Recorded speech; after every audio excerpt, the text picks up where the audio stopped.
ಶ್ರೀಗುರುಭ್ಯೋ ನಮಃ ಪರಮಗುರುಭ್ಯೋ ನಮಃ ಶ್ರೀಮದಾನಂದತೀರ್ಥಭಗವತ್ಪಾದಾಚಾರ್ಯಗುರುಭ್ಯೋ ನಮಃ ಶ್ರೀವೇದವ್ಯಾಸಾಯ ನಮಃ ಹರಿ ಓಂ ಸೃಷ್ಟಿಸ್ಥಿತ್ಯಪ್ಯಯಃ ನಿಯತಿದೃಶಿತಮೋ ಬಂಧಮೋಕ್ಷಾಶ್ಚ ಯಸ್ಮಾತ್ ಅಸ್ಯ ಶ್ರೀಬ್ರಹ್ಮರುದ್ರಪ್ರಭೃತಿಸುರನರದ್ವೀಷಾತ್ಮಕಸ್ಯ ವಿಷ್ಣೋರ್ವಸ್ತಾः ಸಮಸ್ತಾः सकलगुणनिधिः सर्वदोषव्यपेतः पूर्णानन्दाव्ययो यो गुरुरपि परमश्चिन्तयेतं महान्तं जन्माद्यस्य यतोऽन्वयादितरतश्चार्थेष्वभिघ्नस्वराट् तेने ब्रह्मरधाय आदिकवये मुह्यन्ति यं सूरयः तेजो वारिमृदां यथा विनिमयो यत्र सर्गो मृषा धाम्ना स्वेन सदा निरस्तकुहकं सत्यं परं धीमहि यां यां परेषु हृदैव करोति लीलां तां तां करोत्यन तथैव रमापि देवी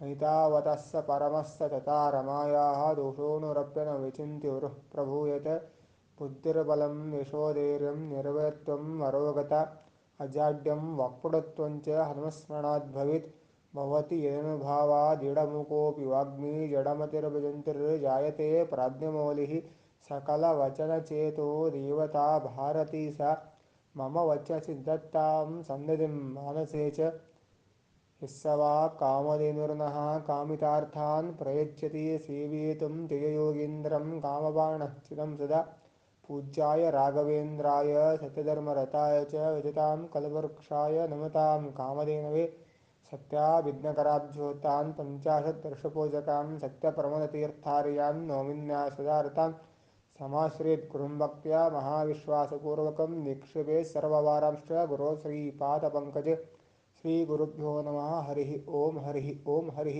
ओಂ.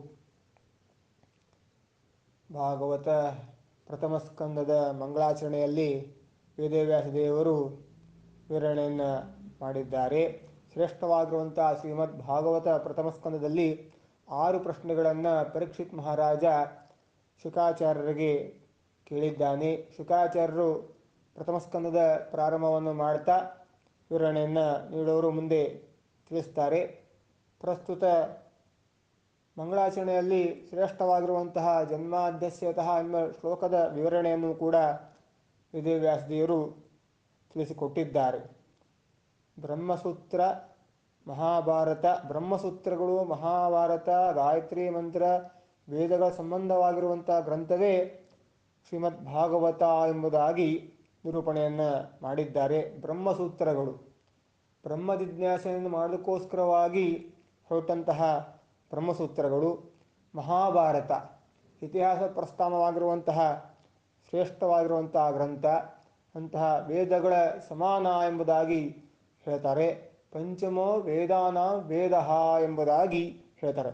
ಇದು ಪಂಚಮ ವೇದ ಎಂಬುದಾಗಿ ನಿರೂಪಣೆಯನ್ನು ಮಾಡಲ್ಪಟ್ಟಿದೆ. ಗಾಯತ್ರಿ ಮಂತ್ರ ಅಂತ ಶ್ರೇಷ್ಠವಾಗಿರುವಂತಹ ಗಾಯತ್ರಿ ಮಂತ್ರ, ಗಾಯತಿ ತ್ರಾಯತೆ ಚ ಎಂಬುದಾಗಿ ವಿವರಣೆಯನ್ನು ಮಾಡಬಹುದು. ಶ್ರೇಷ್ಠವಾಗಿರುವಂತಹ ಗಾಯತ್ರಿ ಮಂತ್ರ ಪ್ರತಿಪಾದನಾದಂತಹ ದೇವತೆ ಸಾಕ್ಷಾತ್ ಪರಮಾತ್ಮ, ಸವಿತೃನಾಮಕ ಪರಮಾತ್ಮನ ಅರ್ಥವನ್ನು ತಿಳಿಸಿಕೊಡುವಂತಹ ಶ್ರೀಮದ್ ಭಾಗವತ. ಸಂಧ್ಯಾವಂದನೆಯ ಸಂದರ್ಭದಲ್ಲಿ ಬೆಳಿಗ್ಗೆ ಬ್ರಾಹ್ಮಿ ಮುಹೂರ್ತದಲ್ಲಿ ಸಂಧ್ಯಾವಂದನೆಯನ್ನು ಮಾಡಬೇಕು. ಗಾಯತ್ರಿ ಎಂಬ ಶಬ್ದದಿಂದಾಗಿ ಪರಮಾತ್ಮ ವಾಚನಾಗಿದ್ದಾನೆ. ಮಧ್ಯಾಹ್ನ ಸಂಧ್ಯಾವಂದನೆಯ ಸಂದರ್ಭದಲ್ಲಿ ಸಾವಿತ್ರಿ ಎಂಬ ಶಬ್ದದಿಂದಾಗಿ ವಾಚನಾಗಿದ್ದಾನೆ.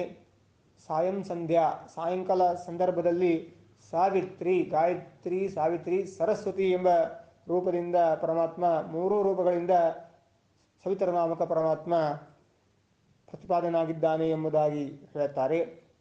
ಗಾಯತ್ರಿ ಮಂತ್ರ ಅಕಾರ, ಉಕಾರ, ಮಕಾರ, ನಾದ, ಬಿಂದು, ಘೋಷ, ಶಾಂತ, ಅತಿಶಾಂತಕ್ಕೆ ಓಂ ಎಂಬುದಾಗಿ ಕರೀತಾರೆ. ಶ್ರೇಷ್ಠವಾಗಿರುವಂತಹ ಅಕಾರ ವಾಚ್ಯನಾದವನು ಪರಮಾತ್ಮ ಎಂಬುದಾಗಿ ನಿರೂಪಣೆಯನ್ನು ಮಾಡಿದ್ದಾರೆ. ಅ ಎನ್ನುವ ಶಬ್ದಕ್ಕೆ ಅಹ ಇತಿ ಬ್ರಹ್ಮ ಎಂಬುದಾಗಿ ಶ್ರುತಿ ಹೇಳುತ್ತದೆ. ಬ್ರಹ್ಮ ಎನ್ನುವ ಶಬ್ದಕ್ಕೆ ವಿಷ್ಣು ಎಂಬ ಅರ್ಥವನ್ನು ಕೂಡ ನಾವು ತಿಳಿಸಿಕೊಟ್ಟಿದ್ದೇವೆ. ಗಾಯತ್ರಿ ಮಂತ್ರದ ಪ್ರತಿಪಾದನಾದಂತಹ ದೇವತಿ ಸವಿತೃನಾಮಕ ಪರಮಾತ್ಮ. ಇಡೀ 14 ಲೋಕಕ್ಕೆ ವಾಚ್ಯನಾದವನು ಪರಮಾತ್ಮ, ಸರ್ವೋತ್ತಮನಾಗಿರುವಂತಹ ದೇವತೆ ಪರಮಾತ್ಮ ನಾರಾಯಣ ಎಂಬುದಾಗಿ ಹೇಳ್ತಾರೆ. ಅರ ಅನ್ನೋ ಶಬ್ದಕ್ಕೆ ದೋಷಗಳು ಅಂತ ಅರ್ಥ. ಪರಮಾತ್ಮನಿಗೆ ಯಾವುದೇ ಥರದ ದೋಷಗಳು ಇಲ್ಲ, ಆದ್ದರಿಂದಾಗಿ ಎಲ್ಲ ದೋಷಗಳನ್ನು ಕಳೆಯುವನು ಪರಮಾತ್ಮನೇ ಎಂಬುದಾಗಿ ನಿರೂಪಣೆಯನ್ನು ಮಾಡಿದ್ದಾರೆ. ವೇದಗಳು ಶ್ರೇಷ್ಠವಾಗಿರುವಂತಹ 4 ವೇದಗಳನ್ನು ವಿಭಾಗವನ್ನು ಮಾಡಿದಂಥ ಮಹಾನುಭಾವರು ವೇದವ್ಯಾಸ ದೇವರು. ವೇದಗಳ ಶ್ರೇಷ್ಠತೆಯನ್ನು ತಿಳಿಸುವಂತಹ ಶ್ರೀಮದ್ ಭಾಗವತ, ಶ್ರೇಷ್ಠವಾಗಿರುವಂತಹ ಶ್ರೀಮದ್ ಭಾಗವತದ ಸಂಬಂಧಪಟ್ಟವಾಗಿರುವಂತಹ ಶ್ರೀಮದ್ ಭಾಗವತ ಎಂಬುದಾಗಿ ತಿಳಿಸಿಕೊಟ್ಟಿದೆ. ಪ್ರಮಾಣವನ್ನು ಕೂಡ ಮತ್ತೆ ಹೇಳ್ತಾರೆ. ಗರ್ಭಪ್ರಾಣದಲ್ಲಿ ಬರುವಂತಹ ಪ್ರಮಾಣಗಳನ್ನು ತಿಳಿಸಿಕೊಡುತ್ತಾರೆ. ಅರ್ಥವನ್ನು ತಿಳಿಸುವಂತಹದ್ದು ಶ್ರೀಮದ್ ಭಾಗವತ, ಅಂತಹ ಶ್ರೀಮದ್ ಭಾಗವತ ಗ್ರಂಥ. ಇನ್ನು ಬ್ರಹ್ಮಸೂತ್ರಗಳಿಗೆ ವ್ಯಾಖ್ಯಾನವೇ ಶ್ರೀಮದ್ ಭಾಗವತ. ಬ್ರಹ್ಮ ಅನ್ನೋ ಶಬ್ದಕ್ಕೆ ಪರಮಾತ್ಮ ಅಂತ ಅರ್ಥ. ಜಿಜ್ಞಾಸೆ ಅಂದರೆ ಜ್ಞಾತುಂ ಇಚ್ಛಾ ಜಿಜ್ಞಾಸ ಎಂಬುದಾಗಿ ಹೇಳ್ತಾರೆ. ಅಂತಹ ಬ್ರಹ್ಮನ ಜಿಜ್ಞಾಸೆಯನ್ನು ಮಾಡಬೇಕು. ಬ್ರಹ್ಮ ಜಿಜ್ಞಾಸೆ ಅನ್ನೋ ಶಬ್ದಕ್ಕೆ ಅನೇಕ ಅರ್ಥಗಳನ್ನು ಕೂಡ ನಾವು ತಿಳಿಯಬಹುದು. ಜಿಜ್ಞಾಸೆ ಅನ್ನೋ ಶಬ್ದದಿಂದಾಗಿ ಯುಕ್ತನುಸಂಧಾನ ಎಂಬುದಾಗಿ ಹೇಳ್ತಾರೆ, ವಿಚಾರ ಎಂಬುದಾಗಿ ಹೇಳ್ತಾರೆ, ಮೀಮಾಂಸಾ ಎಂಬುದಾಗಿ ಹೇಳ್ತಾರೆ, ಪೂರ್ವಾಪರ ಬಲಾಬಲ ಚಿಂತಾ ಎಂಬುದಾಗಿ ನಿರೂಪಣೆಯನ್ನು ಮಾಡಿದ್ದಾರೆ. ಅಂತಹ ಶ್ರೀಮದ್ ಭಾಗವತ ಗ್ರಂಥ ಶ್ರೇಷ್ಠವಾದದ್ದು. ಬ್ರಹ್ಮಸೂತ್ರಗಳಿಗೆ ವ್ಯಾಖ್ಯಾನವನ್ನು ಮಾಡಿದಂತಹ ಶ್ರೀಮದ್ ಭಾಗವತ ಎಂಬುದಾಗಿ ಹೇಳ್ತಾರೆ. ಗರುಡ ಪುರಾಣದ ವಚನವನ್ನು ಕೊಟ್ಟು ಶ್ರೀಮದಾಚಾರ್ಯರು ಹೇಳ್ತಾರೆ, ಅರ್ಥೋಯಂ ಬ್ರಹ್ಮಸೂತ್ರಾಣಂ ಭಾರತಾರ್ಥ ವಿನಿರ್ಣಯ ಗಾಯತ್ರಿ ಭಾಷ್ಯರೂಪೋಸೌ ವೇದಾರ್ಥ ಪರಿಬೃಂಹಿತಃ ಪುರಾಣಾನಾಂ ಸಾರರೂಪಃ ಸಾಕ್ಷಾತ್ ಭಾಗವತೋದಿತಃ ದ್ವಾದಶ ಸ್ಕಂದ ಸಂಯುಕ್ತಃ ಅಯಂ ಶತವಿಚ್ಛೇದ ಸಂಹಿತಃ ಎಂಬುದಾಗಿ ನಿರೂಪಣೆಯನ್ನು ಮಾಡಿದ್ದಾರೆ. ಇಂತಹ ಶ್ರೇಷ್ಠವಾಗಿರುವಂತಹ ಶ್ರೀಮದ್ ಭಾಗವತದ ನಿರೂಪಣೆ, ಗ್ರಂಥದ ಶ್ರೇಷ್ಠತೆ ಶ್ರೀಮದ್ ಭಾಗವತ. ಪುರಾಣಗಳ ರಾಜ, ಮಹಾಭಾರತಕ್ಕೆ ನಿರ್ಣಾಯಕವಾಗಿರುವಂತಹ ಕೊಟ್ಟಂತಹ ಗ್ರಂಥ ಶ್ರೀಮದ್ ಭಾಗವತ. ಗಾಯತ್ರಿ ಮಂತ್ರದ ಅರ್ಥವನ್ನು ತಿಳಿಸಿಕೊಡುವಂತಹ ಗ್ರಂಥ ಶ್ರೀಮದ್ ಭಾಗವತ ಎಂಬುದಾಗಿ ತಿಳಿಸಿಕೊಟ್ಟಿದ್ದಾರೆ. ಅಂತಹ ಗಾಯತ್ರಿ ಮಂತ್ರದ ಶ್ರೇಷ್ಠತೆ ಅರ್ಥವನ್ನು ತಿಳಿಸುವಂತಹ ಶ್ರೀಮದ್ ಭಾಗವತ, ಬ್ರಹ್ಮಸೂತ್ರಗಳನ್ನು ತಿಳಿಸುವಂತಹ ಶ್ರೀಮದ್ ಭಾಗವತ ಎಂಬುದಾಗಿ ನಿರೂಪಣೆಯನ್ನು ಮಾಡಿದ್ದಾರೆ. ಶ್ರೀಮದ್ ಭಾಗವತ ಗ್ರಂಥವನ್ನು ಬ್ರಹ್ಮಸೂತ್ರಗಳಿಗೆ ಹೇಳಿವೆ ಎಂಬುದಾಗಿ ಹೇಳ್ತಾರೆ. ಶ್ರೀಮದ್ ಭಾಗವತ ಗ್ರಂಥ ಮಹಾಭಾರತದ ನಿರ್ಣಾಯಕವಾಗಿರುವಂತಹ ಶಾಸ್ತ್ರ ಎಂಬುದಾಗಿ ಹೇಳುತ್ತದೆ. ಗಾಯತ್ರಿ ಮಂತ್ರದ ಅರ್ಥಗಳು ಶ್ರೇಷ್ಠತೆ ವಿವರಣೆಯನ್ನು ತಿಳಿಸುವಂತಹ ಶ್ರೀಮದ್ ಭಾಗವತ. ಅಂತಹ ಪ್ರತಿಯೊಂದು ಶ್ಲೋಕಗಳಲ್ಲಿ ಕೂಡ ಶ್ರೇಷ್ಠತೆಯನ್ನು ತಿಳಿಸುವಂಥದ್ದು, ಪ್ರತಿಯೊಂದು ಪದಗಳೂ ಕೂಡ ವೇದಗಳ ಅರ್ಥವನ್ನು ತಿಳಿಸುವಂತಹದ್ದು ಶ್ರೀಮದ್ ಭಾಗವತ ಎಂಬುದಾಗಿ ಹೇಳಲ್ಪಟ್ಟಿದೆ. 18 ಪುರಾಣಗಳ ಸಾರವಾಗಿದೆ ಶ್ರೀಮದ್ ಭಾಗವತ ಎಂಬುದಾಗಿ ನಿರೂಪಣೆಯನ್ನು ಮಾಡಿದ್ದಾರೆ. ಶ್ರೀಮದ್ ಭಾಗವತ 12 ಸ್ಕಂದಗಳಿಂದ ಕೂಡಲ್ಪಟ್ಟಿದೆ. ಶುಕಾಚಾರ್ಯರ ಸಂವಾದ ಮತ್ತು ಪರೀಕ್ಷಿತ ರಾಜ ಸಂವಾದ ಎಂಬುದಾಗಿ ಹೇಳ್ತಾರೆ. ಶುಕಾಚಾರ್ಯರು ಮತ್ತು ಪರೀಕ್ಷಿತ ರಾಜನ ಸಂವಾದ ಎಂಬುದಾಗಿ ನಿರೂಪಣೆಯನ್ನು ಮಾಡಿದ್ದಾರೆ. ಅಂತಹ ಶ್ರೇಷ್ಠತೆಯನ್ನು ಕೂಡ ನಾವು ತಿಳಿಯಬಹುದು. ಸೂತಾಚಾರ್ಯರು ಮತ್ತು ಶೌನಕಾದಿಗಳ ಸಂವಾದ ಎಂಬುದಾಗಿ ತಿಳಿಸಿಕೊಡ್ತಾರೆ. ಈ 12 ಸ್ಕಂದಗಳಲ್ಲಿ ಶ್ರೇಷ್ಠತೆಯನ್ನು ಕೂಡ ನಾವು ತಿಳಿಸಬಹುದು. ಮೈತ್ರೇಯರು ಮತ್ತು ವಿದುರರ ಸಂವಾದವೂ ಕೂಡ ಇದೆ. ಒಟ್ಟು ಶುಕಾಚಾರ್ಯರು ಉಪದೇಶವನ್ನು ಮಾಡಿದು ಶ್ರೀಮದ್ ಭಾಗವತ ಎಂಬುದಾಗಿ ನಿರೂಪಣೆಯನ್ನು ಹೇಳಲ್ಪಟ್ಟಿದೆ.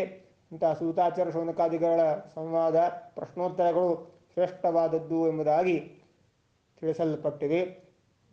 ಈ 12 ಸ್ಕಂದಗಳಲ್ಲಿ 100 ಕಥೆಗಳನ್ನು ಹೇಳಲ್ಪಟ್ಟಿದೆ. ಕಥೆಯೆಲ್ಲ ಶ್ರೇಷ್ಠತೆಯನ್ನು ನಾವು ನೋಡಬೇಕು. 100 ಕಥೆಗಳನ್ನು ಬರೀ ಕಥೆಯ ಆಟಾಡೋ ವಸ್ತು ಕಥೆಯ ಅಂತ ತಿಳ್ಕೊಳ್ಬೇಡಿ, ಕಿಂತು ಇದು ನಿಜವಾದ ಘಟನೆಯನ್ನು ನಡೆದಂತಹ 100 ಕಥೆಗಳು ಎಂಬುದಾಗಿ ಹೇಳ್ತಾರೆ. ಪ್ರಥಮ ಸ್ಕಂದದಿಂದ ಪ್ರಾರಂಭವನ್ನು ಮಾಡಿ 12ನೇ ಸ್ಕಂದದವರೆಗೂ ಕೂಡ ಕಲಿಯುಗದ ರಾಜರ ಕಥೆಗಳವರೆಗೂ ಕೂಡ ತಿಳಿಸಿಕೊಟ್ಟಂತಹ ಶ್ರೀಮದ್ ಭಾಗವತ ಎಂಬುದಾಗಿ ನಿರೂಪಣೆಯನ್ನು ಮಾಡಲ್ಪಟ್ಟಿದೆ. ಇಂತಹ ಶ್ರೀಮದ್ ಭಾಗವತವನ್ನು ನಾವು ಶ್ರವಣವನ್ನು ಮಾಡಬೇಕು ಎಂಬುದಾಗಿ ಹೇಳ್ತಾರೆ. ಪರಮಾತ್ಮನಿಗೆ ಸೃಷ್ಟಾದಿ ಅಷ್ಟಕರ್ತೃತ್ವ ಇದೆ ಎಂಬುದಾಗಿ ವಿವರಣೆಯನ್ನು ಮಾಡಲ್ಪಟ್ಟಿದೆ. ಸೃಷ್ಟಿ, ಸ್ಥಿತಿ, ಸಂಹಾರ, ನಿಯಮನ, ಜ್ಞಾನ, ಅಜ್ಞಾನ, ಬಂಧ, ಮೋಕ್ಷಕ್ಕೆ ಕಾರಣ ಆದವನು ಪರಮಾತ್ಮನೇ ಎಂಬುದಾಗಿ ತಿಳಿಸಲ್ಪಟ್ಟಿದೆ. ಬ್ರಹ್ಮ ಎನ್ನುವ ಶಬ್ದಕ್ಕೆ ಅನೇಕ ಅರ್ಥವನ್ನು ಕೂಡ ವೇದವ್ಯಾಸದೇವರು ವಿವರಣೆಯನ್ನು ಮಾಡಿದ್ದಾರೆ. ಅಂತಹ ಶ್ರೇಷ್ಠತೆಯನ್ನು ನಾವು ನೋಡಬೇಕು. ಜನ್ಮಾದ್ಯಸ್ಯತಃ ನಯಾದಿತರತಶ್ಚಾರ್ಥೇಶ ಅಭಿಜ್ಞ ಸ್ವರಾಟ್ ಎಂಬುದಾಗಿ ಪರಮಾತ್ಮನಿಗೆ ಸ್ವರಾಟ್ ಸ್ವರಾಟ್ ಎಂಬುದಾಗಿ ಕರೀತಾರೆ. ತೇನೇ ಬ್ರಹ್ಮ ಹೃದಯ ಆದಿಕವೇ. ಪರಮಾತ್ಮನನ್ನು ತಿಳಿದುಕೊಳ್ಳಬೇಕು ಅಂದರೆ ನಮ್ಮ ಯೋಗ್ಯತಾ ಇಲ್ಲ, ಆದರೆ ಸತಚಿತ ಆನಂದ ಆತ್ಮ ಎಂಬುದಾಗಿ ನಾವು ಉಪಾಸನೆಯನ್ನು ಮಾಡಬೇಕು ಎಂಬುದಾಗಿ ವಿವರಣೆಯನ್ನು ಮಾಡ್ತಾರೆ. ತೇನೇ ಬ್ರಹ್ಮ ಹೃದಯ ಆದಿಕವಿ, ಪರಮಾತ್ಮನಿಗೆ ಆದಿಕವಿ ಎಂಬುದಾಗಿ ಕರೀತಾರೆ. ಬೇರೆ ಬೇರೆ ಕವಿಗಳನ್ನು ಪಂಪಾರನ್ನ ಇತ್ಯಾದಿ ಹಳೆಗನ್ನಡದಲ್ಲಿ ನಾವು ಹೇಳಬಹುದು. ಬೇರೆ ಬೇರೆ ಕವಿಗಳು ಬಹಳ ಮಂದಿ ಇದ್ದಾರೆ, ಆದರೆ ಮೊದಲನೆಯವನೇ ಪರಮಾತ್ಮ ಆದಿಕವಿ ಎಂಬುದಾಗಿ ಕರೀತಾರೆ. ಆದಿಕವಿ ಮುಖ್ಯಂತ ಎಂ ಸೂರಯ ಎಂಬುದಾಗಿ ಅನೇಕ ಶ್ಲೋಕದ ವಿವರಣೆಯನ್ನು ಕೂಡ ತಿಳಿಸಬಹುದು. ಅಂಥ ಶ್ರೀಮದ್ ಭಾಗವತ ಗ್ರಂಥ ಶ್ರೇಷ್ಠತೆಯನ್ನು ಕೂಡ ತಿಳಿಸಲ್ಪಟ್ಟಿದೆ. ಸಂಸಾರದ ನಿವೃತ್ತಿ ಆಗುವಂತಹ ಗ್ರಂಥ ಶ್ರೀಮದ್ ಭಾಗವತ. ಶ್ರೀಮದ್ ಭಾಗವತ ಶ್ರವಣ ಮನನ ನಿಧಿ ಧ್ಯಾಸನ ಮಾಡುವುದರಿಂದ ಮೋಕ್ಷವನ್ನು ಕೊಡುವಂತಹ ಗ್ರಂಥ ಎಂಬುದಾಗಿ ಕೊಟ್ಟಿದ್ದಾರೆ ಎಂಬುದಾಗಿ ತಿಳಿಸ್ತಾ, ಮತ್ತು ಮಂಗಳಾಚರಣೆಯ ವಿವರಣೆಯನ್ನು ಕೂಡ ನಾಳೆ ದಿವಸ ಹೇಳ್ತಾ ಶ್ರೀಕೃಷ್ಣಾರ್ಪಣಮಸ್ತು.